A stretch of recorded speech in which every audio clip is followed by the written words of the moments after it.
Today we're attempting to make Orange Bavarian Cream. So if you want to learn how it's done, follow along. I traveled over to my mother's place this Christmas and I found this old recipe book from the 80s, which apparently my grandfather collected for my mother. And whilst I was looking over this book, I came across this recipe for Orange Bavarian Cream, got curious, and decided to try and make it.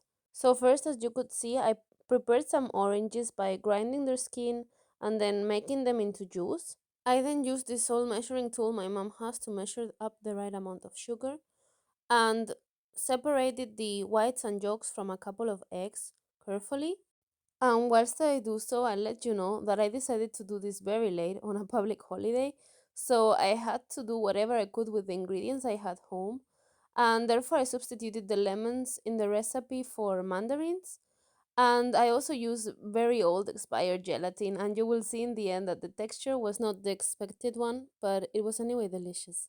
So, continuing with the recipe, the next step was to add the egg yolks and sugar into a bowl and mix them up really well until they were like this creamy, smooth, and silky. And then we were just adding in the juice from the oranges and also the mandarins and mixing everything together. Next up, I measured 1/8 of a liter of water and I dissolved 3 sheets of flavorless gelatin into it. So for this, I had to warm up the water a bit in the microwave because, as you see, it wasn't really dissolving at room temperature. And then, as you can see here, it was perfect. So then I also incorporated the water with the gelatin into my mix, and then I added in my orange zest and just put the mixture into the fridge so that it could start jellifying a bit and started working on my egg whites. It was my first time whipping egg whites to peaks manually, and I think I overdid it slightly, but I think it wasn't catastrophic. Then I added my whipped up egg whites into the mixture, and that's when the real problem started. So it seems the problem was that in order for your egg whites to mix properly with the rest of your baba ras mixture, this has to be a bit more jellified.